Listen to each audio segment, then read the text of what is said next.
Happy Wednesday, everyone. Thank you for tuning in. We're bringing you another episode of the Fantasy Debate with Sam and Tate, brought to you by Fantasy Focus and the Original Hooters.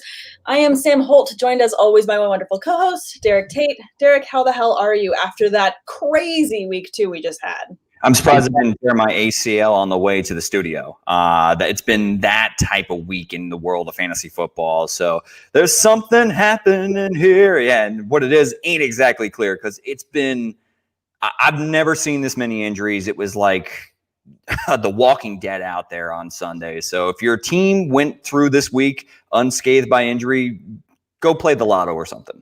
Oh, my gosh, absolutely. I feel like – you and I are both in a lot of leagues, and I think that we're both probably hard-pressed to find a league that we weren't touched in some way by the injury bug. Everyone got hurt. It was ridiculous. I think it's a record-breaking, 7 ACLs got torn this weekend. If that's the number, then I'm not surprised if that's a record because I can't remember, in particular, so many fantasy relevant injuries too. I've never, pretty much universally, the number 1 and number 2 overall pick in most fantasy drafts. I don't know if I remember a season where they both went down in the same week with significant multi-week injuries. And then, of course, we're going to get to it here in a moment where, people that have Saquon Barkley are going to have to pivot. Absolutely. And guys, if you have any questions about week 3, lineup questions, we know waivers just processed, please jump in the comments and Derek and I will get to those as soon as we see them. So please jump those comments right in there and we will get to them.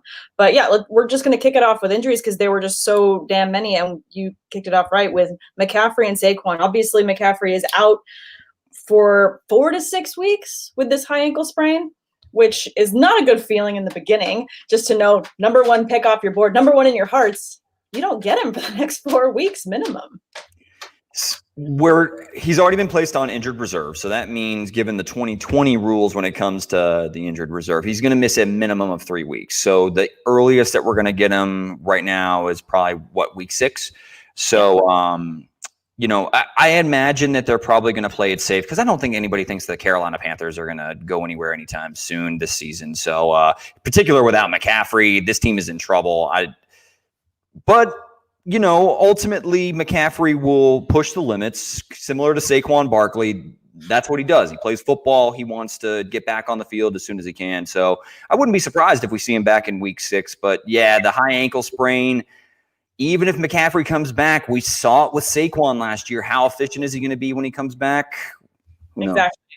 I know you don't want to rush him back. Obviously, we all want him to start. That's why we drafted him where we did, because we want all those amazing points. But between the two of them and, Barkley we have out for the rest of the season ending, and that sucks. But between the guys that were available to replace them, who are you actually starting this weekend? Obviously, anyone that had McCaffrey was trying to pick up Mike Davis, right, who should immediately see the workload. We saw him get the work this weekend.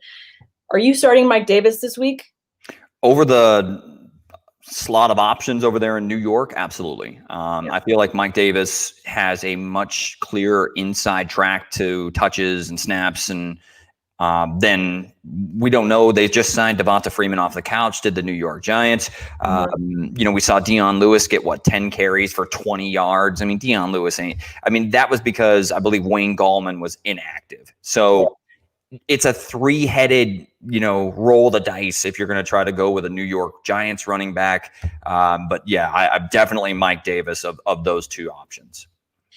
I agree. And I feel like as far as the New York backfield goes, if I had to start a back there this weekend, because I just got hit by the injury train hard, I would rather start Dion Lewis this weekend than Devonta Freeman.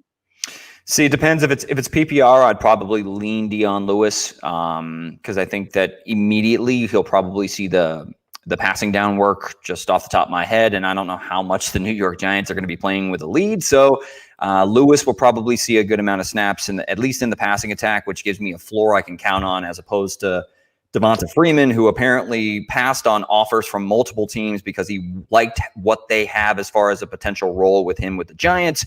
But it is the first week he's going to be active. So Wayne Gallman could see action on early downs.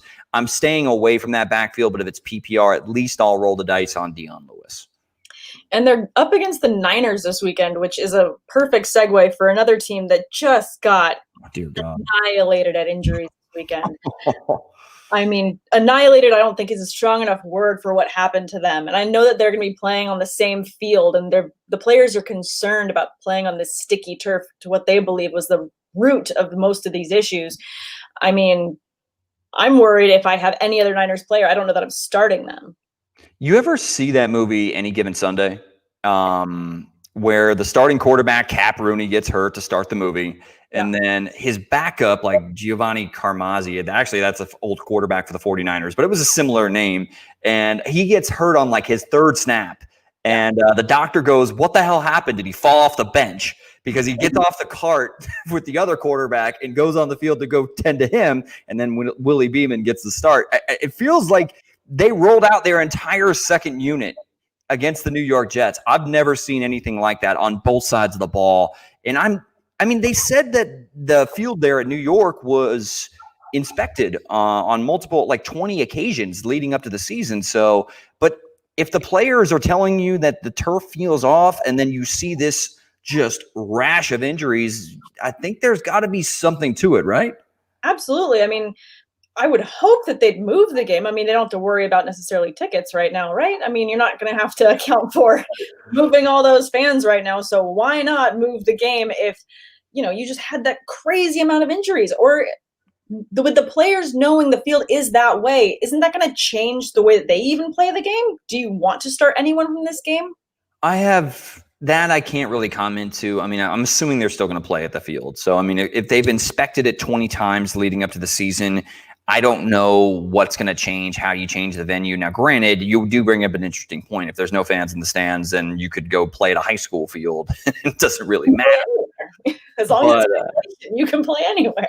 I think they're still going to play. I believe it's at MetLife Stadium, if I'm not mistaken off the top of my head. But I'll still start players that are playing in games that have fantasy value based on the matchup. But I don't feel good about if I'm a player that's going to play the New York Jets or the New York Giants at their home stadium. I'm not going to feel good about it. I don't know. I don't know what I'm going to do because that's my job. That's my livelihood. It's crazy. Doesn't give you the feel goods though. Let's jump to some comments really quick. FF Grinder joining us saying, "What's up, Sam and Tate? Thanks for joining us. Appreciate you." And Will Jenkins, one of my favorite people in the world. Will, thanks for joining us. Saying, "Hey fam, how are you? Full point PPR, Jerick McKinnon or James Robinson this weekend?" Willie Jenkins. I'm going to go Jerick McKinnon. This Niners backfield has been productive through the first 2 weeks, despite all the mishaps, injuries, and playing with essentially a second unit, basically. But McKinnon's looked explosive. He looks healthy. He's the last man kind of standing right now. If Mostert assume he doesn't play, and the same with Tevin Coleman. Give me Jerick McKinnon, even though I have liked what I've seen from James Robinson, but that 49ers backfield and the fact that McKinnon can do both things as far as running the football and in the passing attack, I like him a little bit better this week. Sure, but I do really like James Robinson against the Dolphins this week. I got to say, I feel like that's a pretty nice matchup. So if I had to pick between the two, I'm going to go James Robinson. So the house is divided, but that's okay. This is a fantasy debate. We don't have to agree. Ever. Agreed. Yeah, it's not the fantasy agreement. It's not the. This is more like a fantasy negotiation every week. I love your take. I agree. That would. I know. I love how they call it on the Reddit forums. They call it circle jerking. We don't circle jerk here at Fantasy Focus. That doesn't even sound right, but it's fine. It's No, yeah, we don't. There's none of that here. There's none of that here. We've got Gargaroth also joining us. Thanks for tuning in. He's joining from Twitter. Can Freeman even play this week? I read he wasn't eligible straight up. Actually, I think that he might be eligible to play. I think we're waiting to hear that come back in, but I think he might be eligible to play. Last I read on the internet sphere. It's interesting to. That brings up a very interesting point. I got to go and take a look at whether or not COVID regulations and guidelines, he has to pass all the testing and protocols and stuff of that nature. So I don't know those off the top of my head, so I'd have to go back and take a look at it. But even if Freeman can play this week, I really don't want to start him. So I'm trying to go in a different direction. I just want to see what his role is. And I imagine it's going to take at least a week or two for him to get up to speed with the playbook and really be the feature guy in that offense. Absolutely. Kevin S. joining us saying, speaking of the 40 whiners, I haven't seen any updates on George Kittle. I haven't either, but I know that he's still listed as questionable. I think it's a day-to-day thing. He's such a tough guy. I feel like every week until they let him play, he's probably banging on the doors of every office saying, just let me play. I'll play through it. Especially seeing his entire team get decimated. I can only imagine how much this guy wants to play. So I think that he was a limited participant in practice, if I'm not mistaken. But I mean, limited's not really a sign that he's trending in the right direction because he flat didn't practice last week. So moving in the right direction, but really, if you're the 49ers and you're decimated by injuries and Kittle's your best offensive weapon and you know that he's probably could play if you really needed him, I'm going to play it safe with George Kittle. Like, we need him back and healthy because they really need somebody to threaten opposing defenses. I know they got a really good week out of Jordan Reed and everything like that, but it's just going to be, you need Kittle back to really make this offense go. Well, I also think they need Kittle for season long. Do they need him this weekend? Probably not. I think they would be better off to just let him rest one more week and then have him the rest of the season because he is such a crazy divisive playmaker for them. He just fills all the voids. He can just play. He's like Bugs Bunny on the field. He can just do it all, and you want him there, but you want a healthy version of him there. Dried Ocean saying he traded John Brown and A-Rob for Kittle and Kupp. Was that a good trade? Yeah. I mean, for Kittle and Kupp, I mean, you're getting, the best tight end or arguably the best tight end in the league. Yeah. And Kupp, and we're going to get to our players that we're pushing the panic button on later, but, Kupp is certainly off to a slow start for where people probably drafted him in like the 4th round. So we'll get to him. But yeah, I think Kupp will bounce back. John Brown is off to a crazy good start. I don't think, even though the Bills have looked great, Josh Allen's looked great, I just don't think that John Brown's going to sustain finding the end zone on a weekly basis. So it's nice to sell high on John Brown right now. And Allen Robinson, who there's been whispers that he's just not happy with his contract situation there in Chicago. And really, do you trust Mitchell Trubisky? No. So, I mean, I'm fine with trading for Kittle and Kupp, even though you're trading for a hurt player in George Kittle. Yeah, I agree. I think better days are ahead for both those players. As far as the Rams go, we can get to him later, but I feel like better days are ahead. And as far as Kittle goes, he's someone that you want on your playoff run. And if anything else, he's going to be saved up for it. So don't worry about that there. Hopefully you've just got someone else you can fill in at the meantime. Guys, any more questions, please go ahead and jump them in the comments. We will happily get to them. We want to get you a win in week 3. We all want wins in week 3, don't we? Yeah, I mean, for the most part, I don't want to go too far down the bad beat trail, like talking about my hand in poker I basically lost. But I was up heading into the Sunday Night Football game. The opposing player had 2 players left, and I had a 75-point lead, and I lost to Cam Newton and Darren Waller in a tight end premium. An absolute atrocity. That was probably one of the worst beats I've ever suffered. My goodness, you would think with 75 points you're okay. Like I did. I went to bed early on Sunday night, and I woke up for the tail end of the game. And I saw, how many points were scored, and Cam Newton actually got stopped on the 1-yard line. Could have had an even bigger day than he did. And then Darren Waller, we're going to talk about some players that we're pushing the panic button on. Definitely not Darren Waller, because Derek Carr just dinking and dunking his way down the field to Darren Waller all of Monday Night Football.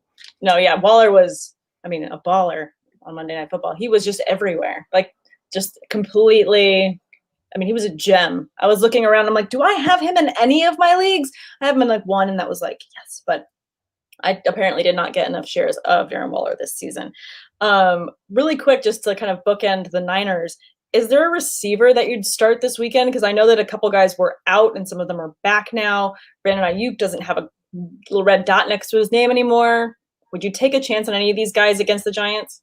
Probably Kendrick Bourne. Really, he's the last man, again, kind of last man standing. He's the only one that's really been, playing over the last 2 weeks. It hasn't been attractive to start him. 5 targets in both of the games, 6 receptions, including this last week with 4 for 67 against the Jets. But yeah, I would, if there was a guy that I was willing to throw a dart with, in a deep PPR league, it would be Kendrick Bourne. Yeah. I mean, it's just good to know who you would be at the top of your list to start. I don't know that I'm starting any of these receivers if I had to, but yeah, if I had to, I guess it would be Bourne as well. We've got this question from Jay Coos 24, couple Gesicki questions. Gesicki or Hurst PPR, then Gesicki or Jonnu? I mean, I think we all know by now how Derek feels about Hayden Hurst. He was good last week, though. Good. He found the end zone. He had 5 receptions for 70-something yards. I mean, he had a good week, and it's a legit question, particularly in this matchup between I'll go Gesicki or Hurst in PPR first. Yeah. And I'll go Gesicki, strictly because you saw how much they featured him out of the slot. And used him as a move tight end, splitting him outside. Like, he gave the Bills some issues. I mean, granted, I know the Bills had a lot of injuries at linebacker, but he was also matching up against DB types on a regular basis and still giving them the business. So you talk about the way that they've used Mike Gesicki so far, and he's going to be lining up in the slot against DJ Hayden, who's gotten torched the first 2 weeks for most of his slot assignments, including by Adam Humphries just last week. So I would actually go with Mike Gesicki in that option. And then versus Jonnu, I can't sit Jonnu Smith right now. I think that you're choosing between 2 top 10 options, which is a good thing, but give me Jonnu Smith, who is, I've seen an expanded role from him in this Titans offense. Yeah, I mean, he impressed this weekend 110%, but he didn't practice today. So he does have a little bit of a question mark next to his name. So that's my only hesitation on him there. But I am really excited for Gesicki owners. I feel like where you got him in your drafts, you are just sitting pretty as far as seeing the potential behind this guy. Great matchup on Thursday against Jacksonville. I feel like the Jacksonville defense hasn't been quite what it used to be, which, just not quite. It's understandable when you trade a bunch of all pros. Yeah, when you've got some missing parts, you're not going to be 110%. So I feel like that's a good matchup to me. I think I'd rather start Gesicki this week over Hurst.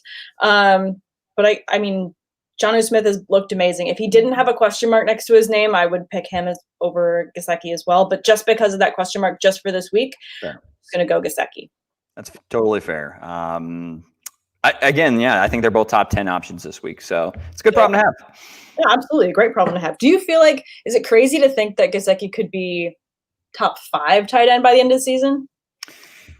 It's tough because I think that we saw a handful of players, outside of top 10 options last week, have blow up games. I mean, we saw Dalton Schultz have himself a day as his first day as really the primary tight end there in Dallas. Then we saw Mo Alley Cox there in Indianapolis, no Jack Doyle.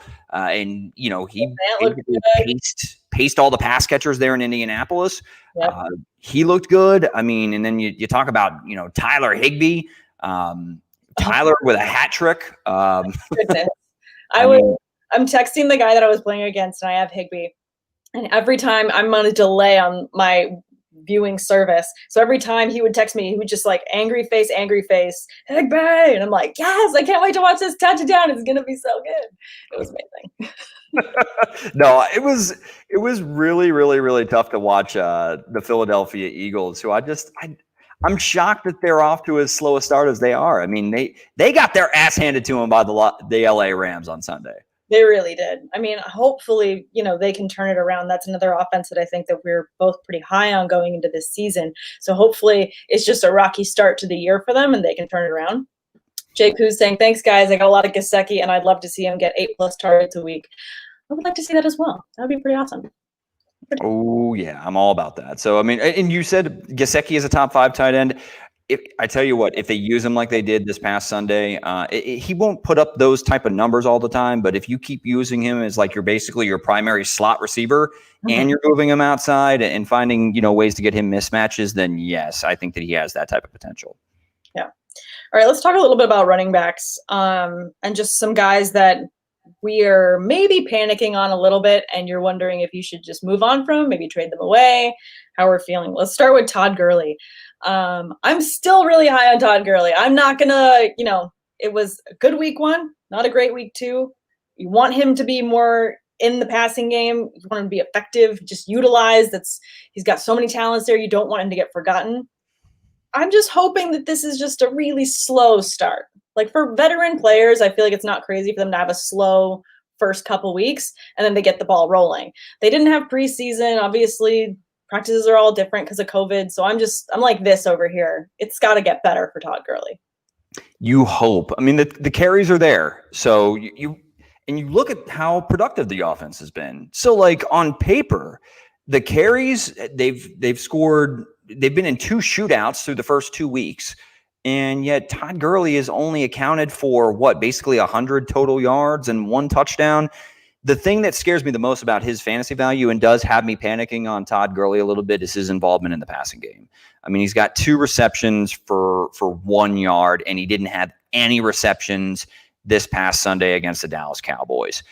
And Matt Ryan has been, doing Matt Ryan things through the air, even without Julio Jones, really 100%. And he's somebody that's, questionable heading into this upcoming week. But yeah, Todd Gurley has me worried. I mean, you probably spent a late second, third round pick on Todd Gurley, in redraft format. So yeah, Gurley definitely has me concerned. And you don't want to sell low. I mean, he had a rough week, so you're going to stick with him. You're not going to sell him for peanuts, but I'm definitely a little bit concerned about Todd Gurley.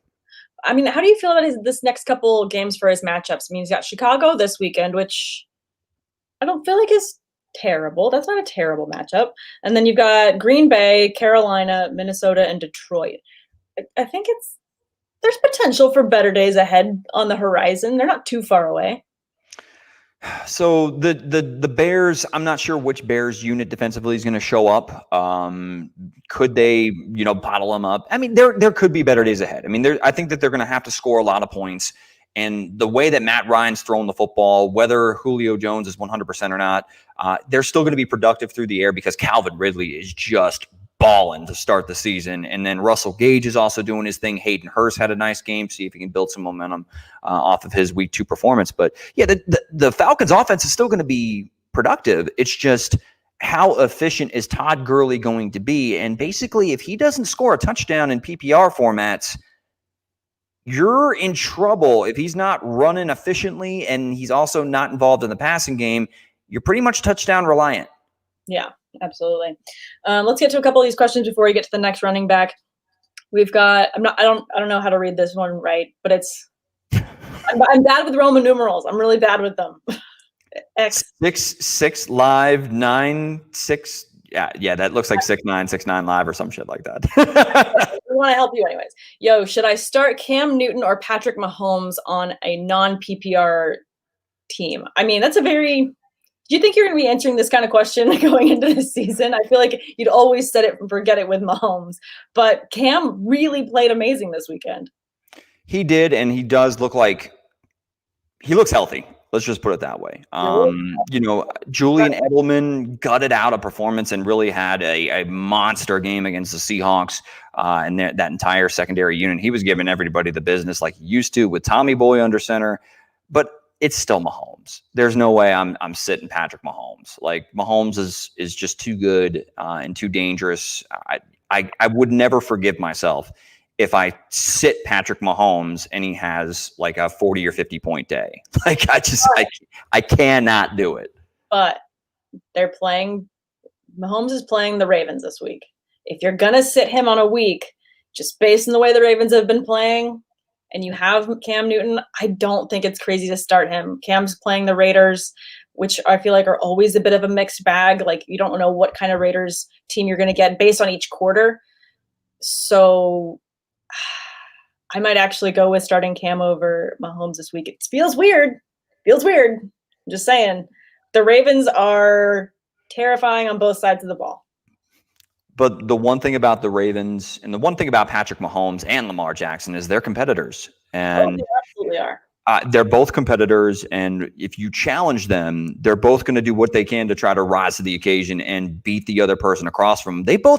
This is going to probably be some sort of high scoring statement game from both players. Yeah. Could the Ravens defense, put a speed bump in the Kansas City offense? Absolutely. They're very talented on both sides of the football.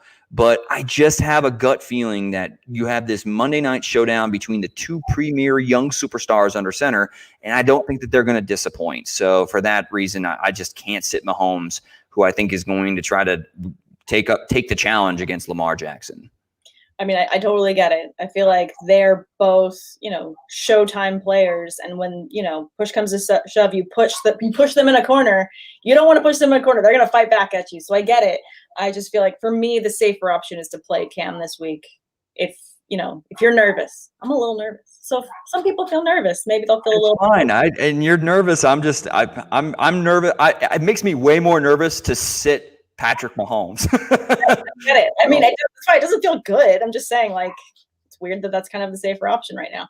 Will Jenkins asking, Higbee or Goddard full PPR this week? Tyler Higbee. Now, granted, to get into the X's and O's of it, the Los Angeles Rams don't use the tight end similar to how they used Mike Gesicki last week. They don't really play Higbee predominantly in the slot. They don't split him out wide a ton. But if the Bills are still dinged up at linebacker, Higbee should get plenty of looks in the passing attack, and they really should probably do a lot of play action to try to get Higbee all kinds of open looks. He scored on a tight end sneak last week with Nathan Gary, who just, if you still, look, Nathan Gary is probably still trailing Tyler Higbee by 5 yards at the airport. You just can't catch him. So give me Tyler Higbee this week, even though Dallas Goedert is great, but I can't sit Higbee. I agree. This is a situation where, despite the fact that, Goddard has a great matchup up against Cincinnati, I love Higbee too much, and he is too much of a hot hand right now to put down. So I definitely got to start him as well. Manuel Gomez asking, Darrell Henderson, Myles Gaskin, or Devontae Freeman? Well, definitely not Freeman. Definitely not Freeman.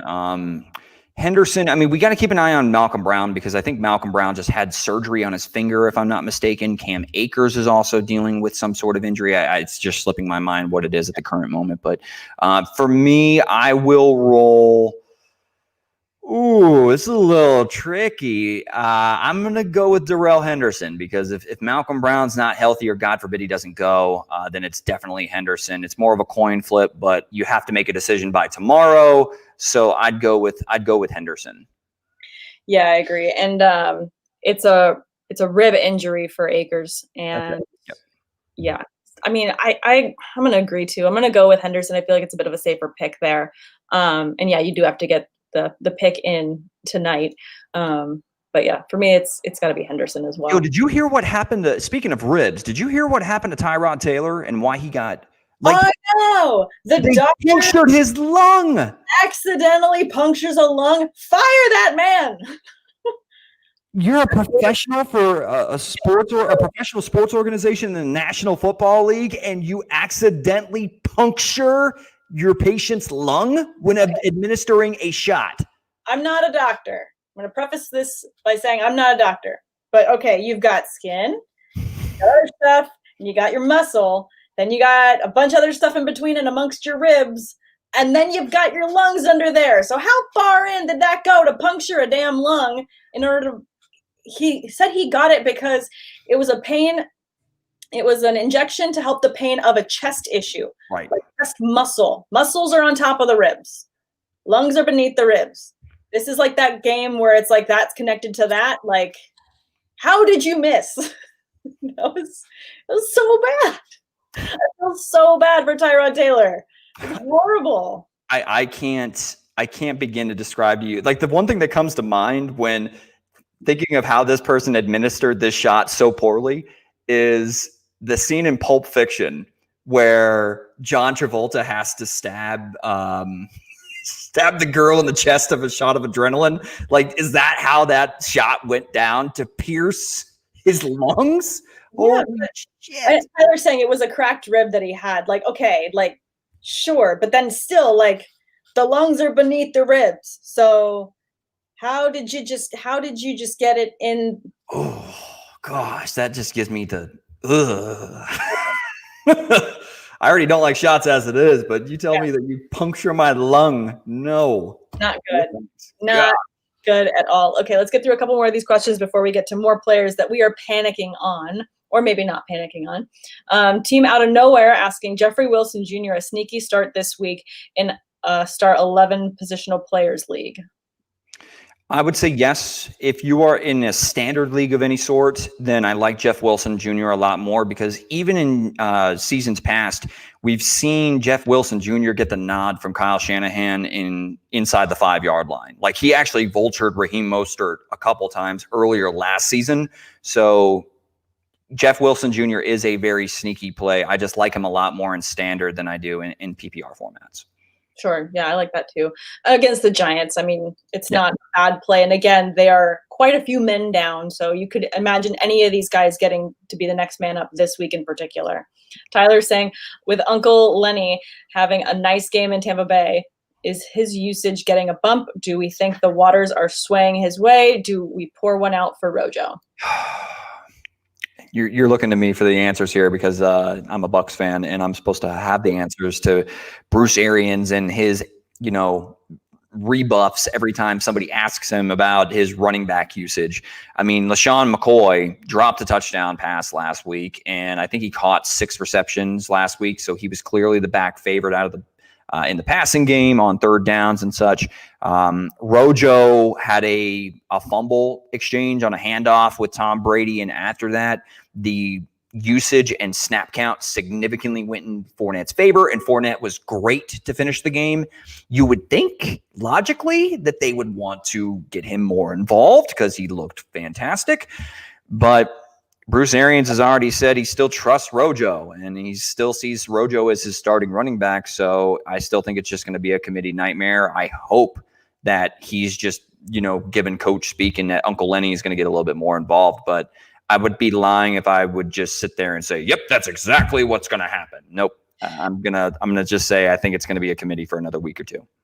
I agree. I think it's going to be a complete committee, and this is just going to be one of those offenses for the next couple of weeks for sure, until someone takes that significant step forward and really earns this job outright in a, obvious scenario. Like, it's going to be really hard. You're going to be going back and forth. So to me, both these players only have flex potential for me. I'm not starting any of them at a top running back position for myself. They're flexes. Just remember, even back to Bruce Arians' days in Arizona, when he had David Johnson and a Chris Johnson that was way past his prime, but Chris Johnson was still the leading ball carrier to start the season. It was Bruce Arians just being basically stubborn and trusting his veteran running back. But the problem is, the difference is that Rojo really hasn't done shit in the league. It's not like he's an accomplished veteran.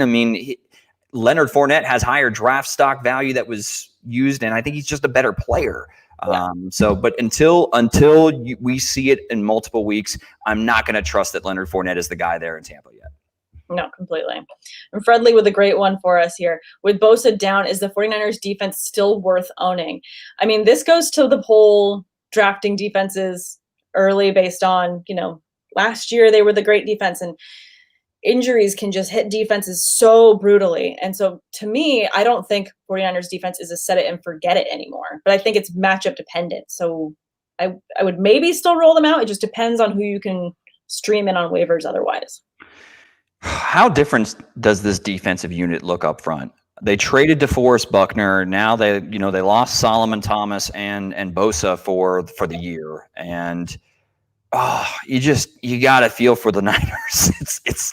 I've never seen anything like this. It's wild how many injuries they've been hit with just in the first 2 weeks of the season. We talk about Super Bowl hangovers and stuff. This is one where I don't feel like they should have a hangover. It's like they had one glass of wine and they wake up with a raging headache. It's not their fault this year, but I don't think that they're a must start, but I don't think that you drop them yet either, because I still think that they still have talent on the defensive side of the football, just not that elite level talent. That's a set it and forget it, like you said. Yeah. First round bust saying Dalton Schultz. Sorry, I feel I don't get the attention or respect I deserve at home. Exclamation point. Dalton Schultz. I want respect, please. And he's also saying, I need to decide between McLaurin and Thielen. Cousin makes me nervous, or Aaron Jones.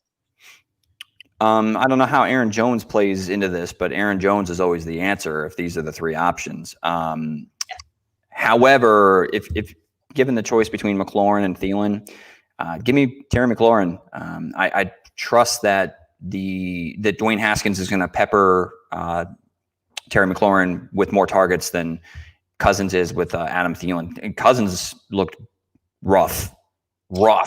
Absolutely. For same reason, Cousins did not look good. You did not like that. So I feel like for me, I would rather go McLaurin. But for me, Aaron Jones is always the answer. My ride or die. I love my Aaron Jones. I will go down with the ship on Aaron Jones. I will say, what are your thoughts? I mean, would you sell high on Aaron Jones? I personally, I wouldn't, because he may finish the year as the running back one now. I mean, right. We haven't seen A.J. Dillon take away a significant workload. Like, Aaron Jones is still that dude. Yeah, and he first round bust also going on to say Aaron Jones makes me skittish. Can he continue the fantasy point onslaught? And I think the real question there is Aaron Rodgers going to keep this up? Because with Devontae Adams dinged, Aaron Jones is an amazing pass catcher as well. So I feel like with Rodgers having a lot that he wants to, make a statement with this season, he's going to do that with Aaron Jones. I don't see it letting up. Do I see him continuing to get more and more points each week? Could I see a 50-point game week? I'm not saying that. I'm just saying he's trending to continue with the floor that he's just set himself. He's a must start. That's the best way to say it. Is he's a must start. And Aaron Jones was actually effective last year when Devontae Adams got hurt and was on the shelf. Until we see A.J. Dillon out-snap him or out-touch him or anything of that nature, until we see a drop-off in efficiency from Aaron Jones or a significant increase in A.J. Dillon or any other ball carrier there in Green Bay, then Aaron Jones is an easy set-it-and-forget-it top 5 start every week at that position. So that warms my heart so much, because I got so much shit for my league saying like, he's not going to keep performing this year. Obviously with AJ Dillon there, he's just going to drop off. I'm like, no, he's his guy. I love it. He's his boy, Blue, Fredley Jimenez saying Diggs or Robbie Anderson full point PPR. Oh, Diggs. Absolutely. Easy one there. Dried Ocean, do you all think Landry is droppable in a 12-teamer for Harry? I'm guessing he's saying N'Keal Harry. Yeah, and I mean, for Jarvis Landry, I don't know if I'd say he's droppable yet. I mean, again, Landry's been working through a hip injury in his own right. But yeah, I mean, is it justifiable based on their roles last week? Yeah, but N'Keal Harry, Cam Newton damn near threw for 400 yards against the Seahawks, and N'Keal Harry had 2 receptions on the final drive. Not to say that he wasn't decent, but I don't know. I'm not ready to part ways with Jarvis Landry quite yet. No, I'm not either, and I feel like he was such an asset to Baker Mayfield last year. I just don't see him completely getting left behind in this offense. So I feel like of the two, I would rather have Landry. So I don't think that he's quite droppable yet. Jacob Piccolo asking, start 2, Deontay Johnson, OBJ, Kupp, or Devontae Parker? I'm definitely starting Deontay Johnson. And I thought that even in week 1 that there was some meat left on the bone with Deontay Johnson's production. And this past week, I mean, Deontay Johnson looks like they're using him as if he is Antonio Brown's replacement. That's what his role looks like in this offense. I'm not saying he's Antonio Brown. I'm not going that far. But boy, are there some striking similarities. It's like he is the store brand version of Antonio Brown, where Brown is the top shelf option. Mm-hmm. You have to be encouraged by the fact that he has 23 targets through the first 2 weeks. I mean, as a Steelers fan, I'm loving it. Like, this is just such a higher powered offense. He's got an immediate floor that's delightfully high and exactly where you want it for wide receiver 2. So I love it as well. So for me, I love Deontay Johnson too. Who's your number 2? I'm kind of going back and forth right now between OBJ and Kupp for myself. I'm going to ride it with Cooper Kupp. I feel like it finally kind of comes full circle. Bob Woods has had a good start to the season. Tyler Higbee blew up last week, and they played with a big lead. This week, I feel like they dial up Cooper Kupp. I just have a feeling that he's due for a good game in that offense where they really have had a very nice balanced attack through the first 2 weeks. I agree. And I feel like Washington's defense has done well. So I feel like, it's not going to be an easy game, but it's not going to be a really tough game. But I feel like, if they're going to cover someone, it could be OBJ. And I feel like Kupp is due for a big week. So I agree. I feel like of them, I'd like Kupp this week as well. I also can't confidently say that Kupp's going to get the Trey White treatment. So for that, because they'll move them all over the formation, I'm sure that Trey White is going to get his fair share of Kupp and Robert Woods this week. So give me Kupp and Deontay Johnson though. Cool. And then real quick from Will Jenkins, and then I want to get to a couple more of these running backs that we may or may not be panicking on. Right. But Will asking, is Jalen Reagor droppable at this point? To me, he is, yes. It sucks. I know. It hurts to say, but yes. Well, I know because I know how much you love just saying his name. Yeah, and I don't even want to say his name like that because he hasn't given me a reason to say his name with such enthusiasm. So for that reason, I am reluctantly saying that you can drop Mr. Reagor off your lineup for the time being.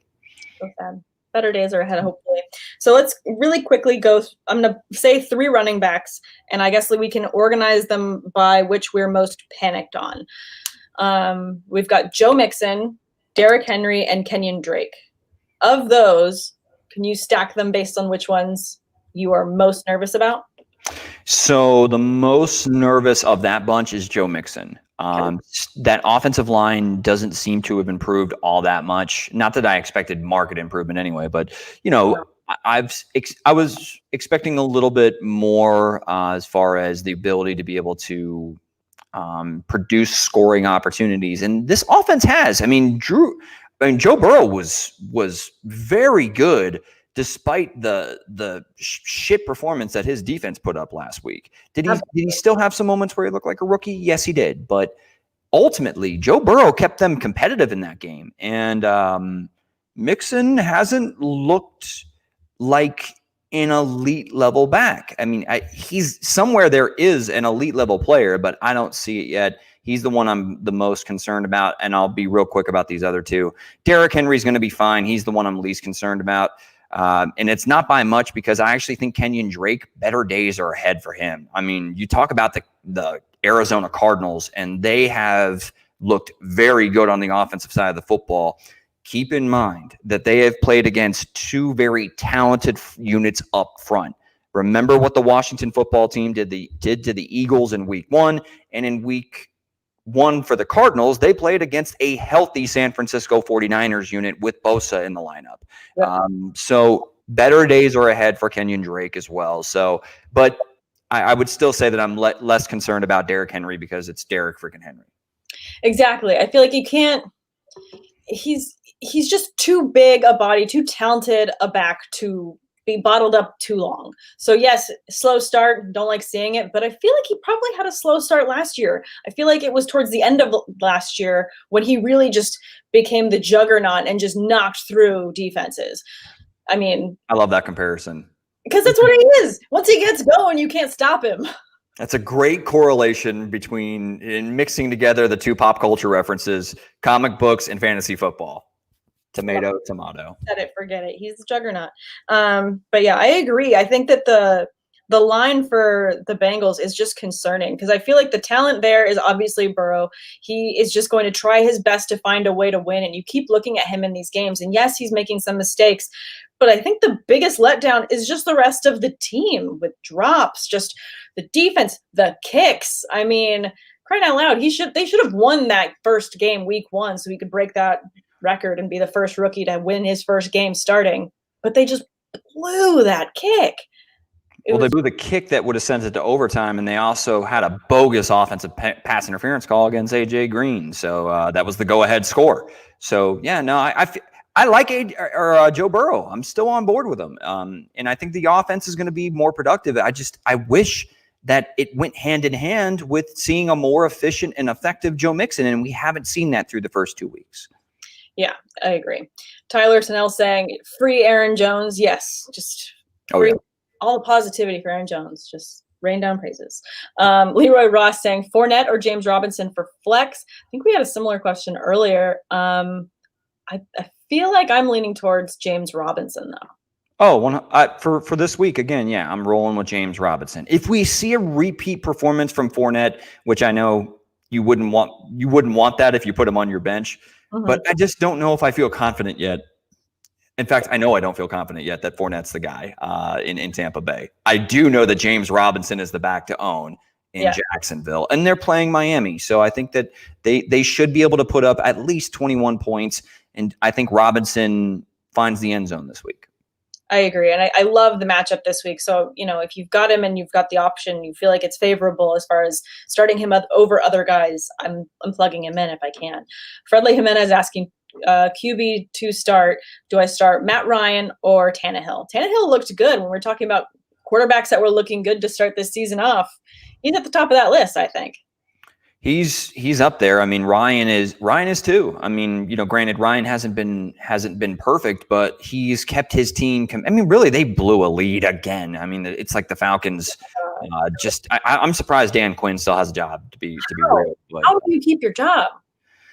You can't give up that. You can't lose that game. I mean, the offense played too good and put you in too good of a position to blow that lead to the Dallas Cowboys. But I mean, neither here nor there. This week, Fredley Jimenez, I'm gonna roll with Matt Ryan. I just feel like that offense is way more dependent on him than they are on Tannehill, even though Tannehill did a great job against Jacksonville, 4 touchdown passes. Like, he looked damn good, and he benefited from the fact that they were stacking the box, as they will be doing all year to stop Derrick Henry. But the offense there in Atlanta runs through Matt Ryan in the passing game. I agree. If I'm going between those two, I'm going to stick with Matt Ryan, even though it is great to see how well Tannehill's doing. And if you've got 2 QB leagues and you've got him as your second quarterback, I think you're pretty happy with your pick. Let's talk really quickly about the Texans, because they're playing this weekend against my Steelers. And am I excited for my Steelers to possibly go 3-0? Also excited. However, as a Deshaun Watson owner, it is nerve-wracking. It's heartbreaking. It's not nerve-wracking. It's heartbreaking, because I really, truly believe that Deshaun Watson is elite. I think he's a great player. He's right on that threshold of not superstar. He's still a notch below like Mahomes and Jackson and Russell Wilson, but he's so close and he's so good. And I just hate watching DeAndre Hopkins ball out in Arizona, and I know he has to hate it too, because it's like, Bill O'Brien, you're a dick. Thanks for trading my guy, man. You just screwed me over. You paid me a lot of money, but you also screwed me over royally on the football field. Absolutely. I feel like this is a tough matchup, and there's definitely better days ahead. I mean, Watson is such an amazing competitor. As someone that owns Watson in a dynasty league, I'm not, biting the bullet. I'm not getting rid of him. He's staying in my lineup barring injury. There's nothing I'm going to do to take him out, especially because I'm in a 2 QB league. He's staying there. That's your job. That's your starting job. We just are going to work through this, and these are growing pains. But as far as finding other options at flex, perhaps this weekend, are you tentative on starting Will Fuller or David Johnson? Definitely tentative on Will Fuller. I mean, you'll probably find his face on a milk carton on the side of a milk carton. It says missing. Like, the dude didn't show up at all. He didn't catch a pass last week. And he's already dealing with a nagging injury. Shocking. I mean, I'm staying the hell away from Will Fuller this week. I'm trying to fade Deshaun Watson where I can as well. Sure. I feel like, David Johnson also just makes me nervous as well, because of the way the Steelers were able to bottle up Saquon Barkley. Like, just the way that they can stop the run and just keep, as soon as they make the hit, I think the stat is after contact, running backs can't go more than a yard. It's the something Steelers, they fly around on the defensive side of the football. They do. So as soon as they get the hit, they're not going anywhere. So I'm also if I have David Johnson, I'm moving him to the flex position of my lineup. And if I can start someone higher up that I think has a better potential for matchup, that's kind of where I'm moving him. But as far as panicking on the Texans as a whole, I'm still starting Watson every week. See, I'm not. I actually feel like he falls towards right around that fringe low-end quarterback one. And that's how far he's falling for me. He was lucky to have a good week 1 fantasy-wise. Like, if you watch that game, really it was a couple garbage time scores that really salvaged his fantasy day. And then week 2, he follows it up with a rough performance against a good football team. They're running the gauntlet against good football teams to start the season. I mean, they've faced Patrick Mahomes and Lamar Jackson. That could make anybody 0-2, no matter who you are, to start the year. But the Pittsburgh Steelers, like, good luck with an offense that is not clicking on all cylinders right now. I'm just going to fade Deshaun Watson where I can. I get it. I also got a question on Twitter earlier of starting Minshew over Watson this week, and I'm for it. I'm for it if you can. I'm just saying in 2 QB formats, I'm still throwing Watson in there. Single quarterback formats, if you have a league where you've got someone like Minshew that's available to you or Tannehill that's available to you, this would be a week to start them.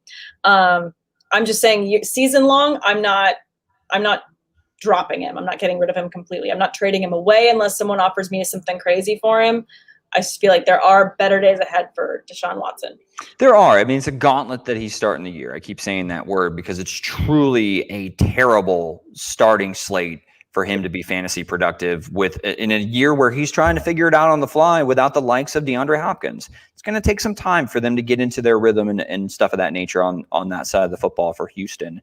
Gardner Minshew, though, in particular with that one question, I'm okay. I mean, Gardner Minshew's playing very good football right now. Yeah. I'm okay. I'm okay starting Gardner Minshew over Deshaun Watson this week. Yep. Leroy Ross asking, drop Emmanuel Sanders or pick up Corey Davis? Yes. And yes. Tyler actually answering for us in the comments, just saying yes. Thanks, Tyler. Look, Emmanuel Sanders couldn't produce when Michael Thomas is out of the lineup against the Raiders. I mean, I don't know what other proof you need to hold on to any fantasy relevancy. I mean, I'm not saying he's cooked, but I'm just saying that I don't see the same Manny Sanders. Like, that guy looks like he's had his best days are behind him. So yeah. I'm not depending on him anymore. And I mean, I thought that the targets were going to get split between him and Cook. And I love that you say he's cooked because targets are going to Cook. So of a pass catcher that I want, I'd rather have Jared Cook. Well, I mean, maybe that or Traquan Smith balled out. Traquan Smith was by far the most effective receiver that the Saints had on Monday Night Football, bar none. And it wasn't Emmanuel Sanders. It wasn't even close. So, yeah, for me, I'm dropping Emmanuel Sanders. And Corey Davis has shown flashes that he looks like the Corey Davis the Titans originally thought that they were getting when they took him.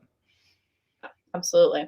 And then Fredley asking, I got Kelsey and Jonnu at tight end, but also own Barkley. Should I sell high on Jonnu or keep it as an insurance for Kelsey's bye week? I would actually, in this scenario, I would actually trade Jonnu Smith. He's off to a great start. He scored 3 touchdowns through the first 2 weeks. I mean, really, he looks good. So if you have a tight end needy team out there, then yeah, go ahead and try to see what you can get and hopefully get like some sort of salvageable, flex-worthy running back in return.